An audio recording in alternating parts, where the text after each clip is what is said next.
আসসালামু আলাইকুম, আপনাদের সবাইকে স্বাগত জানাচ্ছি এখনকার আলোচনায়। আপনাদের সঙ্গে আছি আমি সিরাজুল ইসলাম।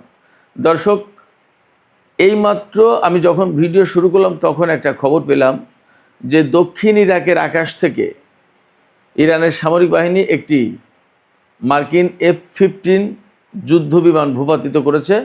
খবরটা ইরানের রাষ্ট্রীয় বার্তা সংস্থা IRIBর বরাত দিয়ে এক্সপোস্টে আমি পেয়েছি খবরটা।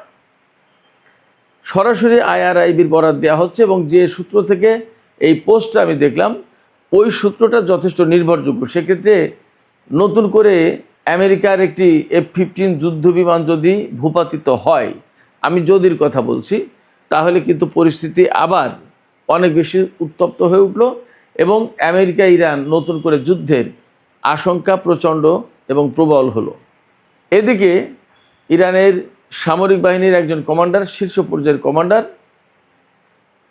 তিনি বলেছেন যে আমেরিকা যদি কোনো রকমের স্থল অভিযান চালানোর চেষ্টা করে তাহলে ইরান হবে তাদের কবরস্থান, ভয়াবহ জবাব হবে।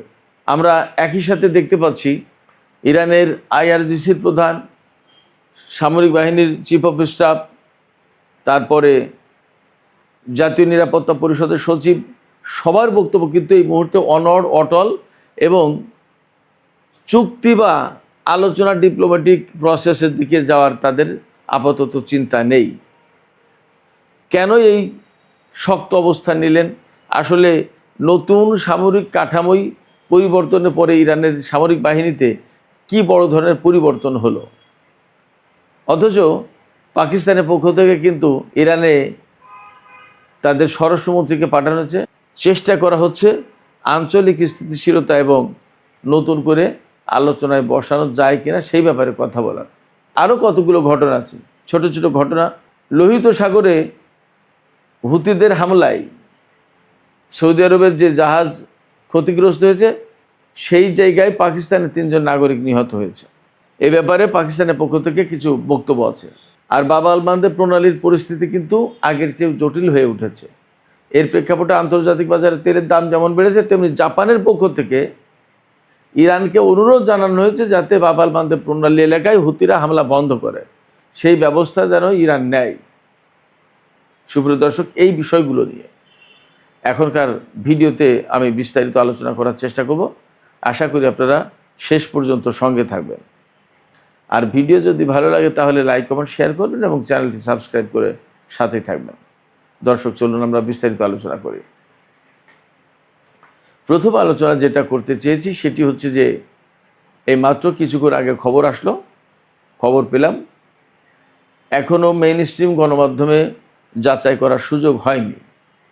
আমি আবারও বলছি, Islamic Republic of Iran broadcasting, যেটা ইরানের রাষ্ট্রীয় বার্তা সংস্থা IRIB, তার বরাত দিয়ে একটা বিশ্বস্ত সূত্র থেকে এক্সে পোস্ট দেওয়া হয়েছে, ব্রেকিং নিউজ বলে, যে দক্ষিণ ইরাকের আকাশ থেকে ইরানের সামরিক বাহিনী একটি F-15 যুদ্ধ বিমান ভূপাতিত করেছে।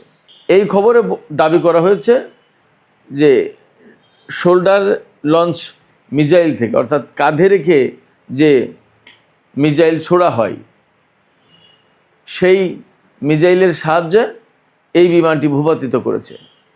একই খবরে বলা হচ্ছে যে সম্প্রতি ইরান চীন থেকে যে কাঁধে রেখে নিক্ষেপযোগ্য ক্ষেপণাস্ত্র প্রতিরক্ষা ব্যবস্থা আমদানি করেছে, সেই ক্ষেপণাস্ত্র ব্যবহার করে আজকের এই বিমান ভূপাতিত করা হয়েছে।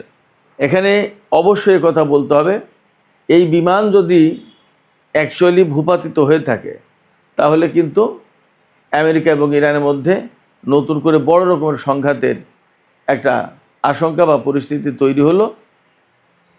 খবরে বলা হচ্ছে এই বিমানটি ভূপাতিত হয়েছে একেবারে বসরার কাছাকাছি।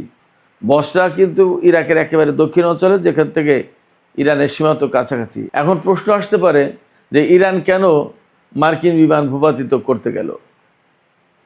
জবাব হতে পারে এরকম যে যুদ্ধ তো চলছে, যুদ্ধ তো বন্ধ হয়ে যায়নি।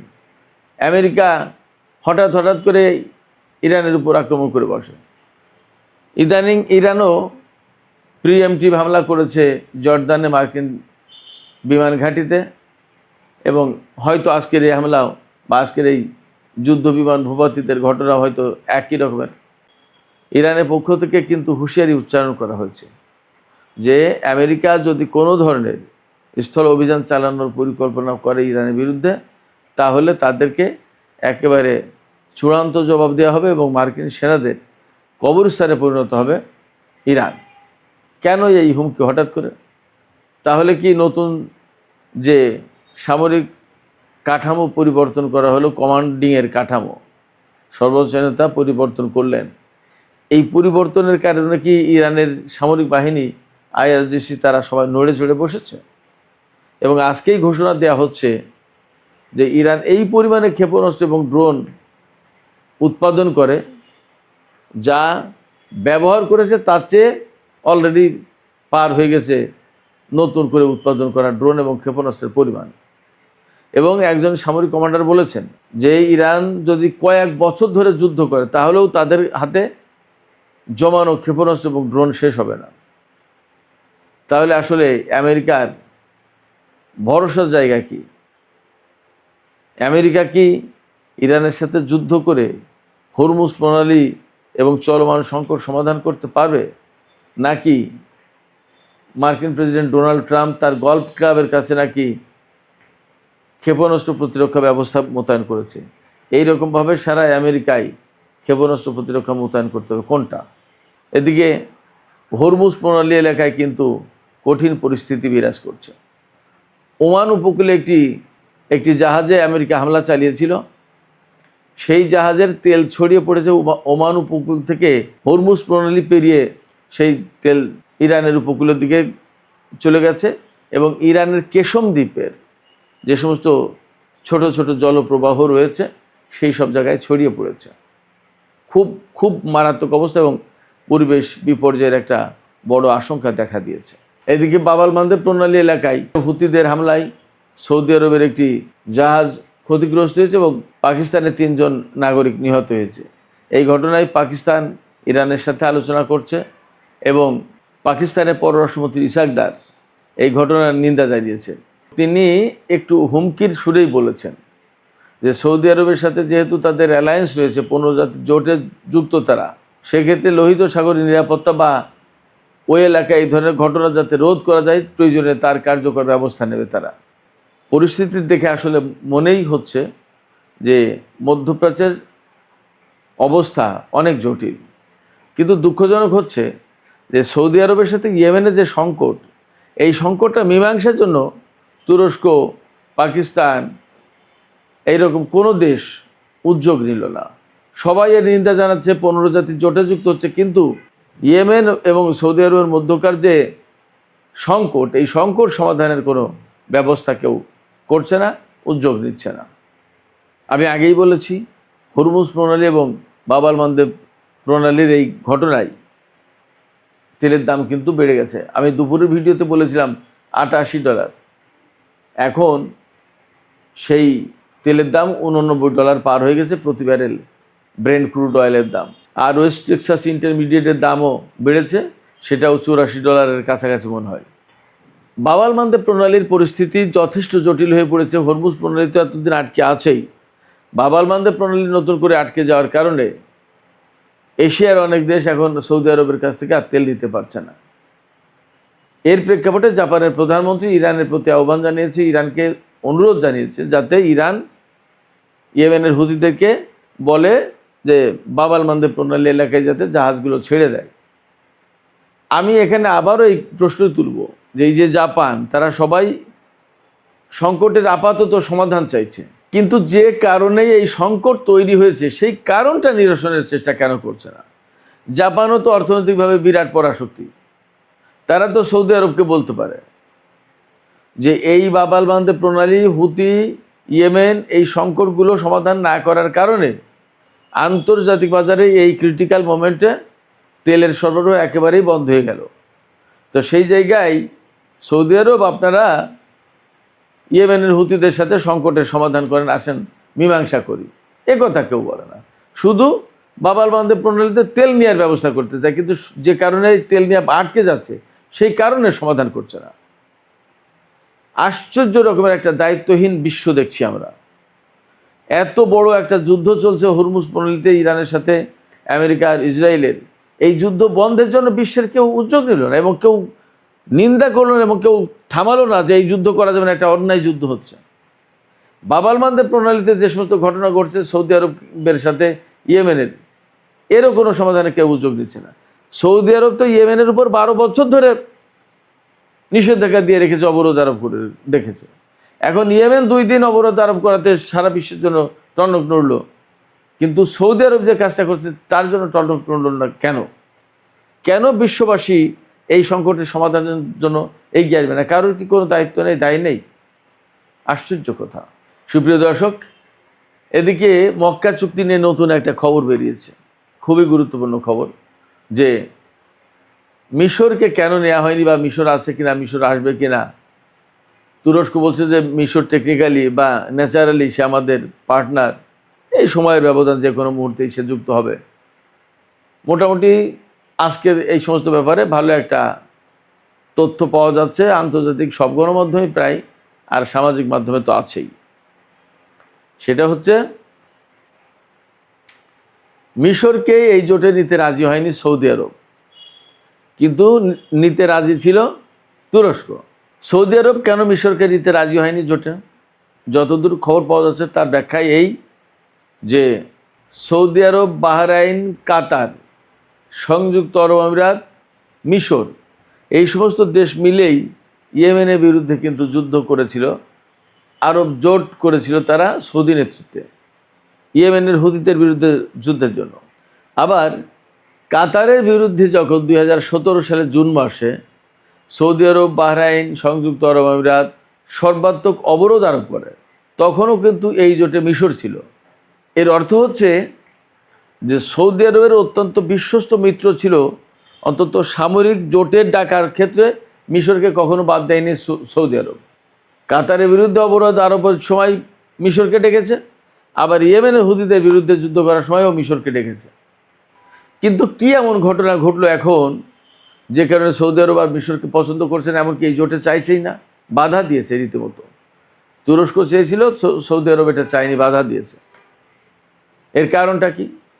কারণ হিসেবে যা পাওয়া যাচ্ছে তা হলো মিশর নাকি, মিশরের প্রেসিডেন্ট জেনারেল সিসি, তিনি নাকি সৌদি আরবের কাছ থেকে বিপুল অঙ্কের অর্থ নিয়েছে, কিন্তু ইয়েমেনের বিরুদ্ধে যুদ্ধে কার্যকর ভূমিকা পালন করেনি। কাতারের বিরুদ্ধে অবরোধে কতটুকু ভূমিকা তার রাখার সুযোগ ছিল বা রেখেছে সেটা ভিন্ন কথা, কিন্তু ইয়েমেনের বিরুদ্ধে যুদ্ধে সৌদি আরবের মন মতো কাজ করেনি। এই জন্য সৌদি আরবের বক্তব্য হচ্ছে মিশর শুধু টাকা খায়, কাজ করে না, এই দেশকে রাখা যাবে না জোটে, এরা অকেজো একটা দেশ। অথচ বাস্তব কথা হচ্ছে এই সৌদি আরব কিন্তু জেনারেল সিসিকে ক্ষমতা আনার ব্যাপারে বা তাকে স্ট্রংলি সাপোর্ট দেওয়ার ব্যাপারে, মোহাম্মদ মুরসির নেতৃত্বাধীন যে ব্রাদারহুডের ক্ষমতা ছিল মিশরে, সেই মুরসি সরকারকে উৎখাত করে যখন জেনারেল সিসি ক্ষমতা দখল করে, তাকে সাপোর্ট দিয়েছিল কিন্তু সৌদি আরব। এবং হোসনি মুবারকের সরকারের সাথে ব্যাপক সম্পর্ক ছিল সৌদি আরবের। এই জেনারেল সিসি কিন্তু মুরসিকে উৎখাত করে দিয়ে ওই হোসনি মুবারকের ক্ষমতার সিলসিলায় চালু করেছে, আর তাকে সমর্থন দিয়েছিল সৌদি আরব। এখন সেই সৌদি আরব সিসিকে কাছে চায় না, পাশে চায় না, জোটে চায় না, কিন্তু তুরস্ক চাইছে। তুরস্ক কি পারবে? সেটা কিন্তু একটা বড় প্রশ্ন। যদি না পারে তাহলে মিশরকে কেন্দ্র করে কি এই জোটের ভিতরে আবার টানাপোড়েন সৃষ্টি হবে কিনা? একথা নিশ্চিত, এই জোটের সবচেয়ে বেশি পয়সা করে অর্থ দেবে সৌদি আরব, তাতে কোনো সন্দেহ নেই। আর প্রযুক্তি এবং সামরিক সক্ষমতা এই দুটো দেবে পাকিস্তান আর তুরস্ক। তাহলে মিশরকে যদি নিতে রাজি না হয় সৌদি আরব, তুরস্ক কি করবে? পাকিস্তান সৌদি আরবের পক্ষেই থাকবে, মিশরকে নিয়ে পাকিস্তানের খুব বেশি একটা মাথা ব্যথা নেই। তুরস্ক যতই বলুক যে আমরা এই অঞ্চলের বাইরে অনেক দূর যেতে চাই, বহু দেশকে এর সদস্য করতে চাই, হয়তো নেটো জোটের আদলে আর একটা বড় জোট করতে চাই, ঠিক আছে, আঞ্চলিক স্থিতিশীলতা ফেরাতে চাই, তাও ঠিক আছে। এরদোগান বলেছেন আজকে যে আমরা আঞ্চলিক দেশগুলোর সমস্যার সমাধান আমরাই করব, বাইরের কাউকে এখানে আমরা ডাকবো না। এই কথাটা তো যুগের পর যুগ ইরান বলে আসলো, খুব ভালো কথা। কিন্তু মিশরকে নিয়ে এই জোটের ভেতরে কোনো দ্বন্দ্ব সংঘাত হবে কিনা সেটা একটা প্রশ্ন। সুপ্রিয় দর্শক, এখনকার আলোচনা এখানে শেষ করতে চাইছি। আলোচনা শেষের আগে আপনাদের মতামত জানতে চাই যে আমরা গত 2-3 দিন ধরে যে সমস্ত উত্তেজনাকর বক্তব্য আমেরিকা এবং ইরানের পক্ষ থেকে পাচ্ছি, তাতে কি মনে হয় যে নতুন করে আবার সংঘাত শুরু হতে যাচ্ছে? আবার আজকে যে ব্রেকিং খবর পেলাম, আমি এখনও বলছি যে এই খবরটা একদম চূড়ান্তভাবে মেইন স্ট্রিম গণমাধ্যম থেকে যাচাই করা যায়নি, কিন্তু যদি এমনটা হয় যে সত্যি ইরান F-15 যুদ্ধবিমান বিধ্বস্ত করেছে, ভূপাতিত করেছে, তাহলে কি নতুন করে আরেকটা বড় রকমের যুদ্ধের আশঙ্কা তৈরি হলো কিনা? আপনাদের মতামত জানিয়ে কমেন্টে লিখুন। আর ভিডিও ভালো লাগে আবারও বলি, লাইক কমেন্ট শেয়ার করবেন এবং চ্যানেলটি সাবস্ক্রাইব করে সাথেই থাকবেন।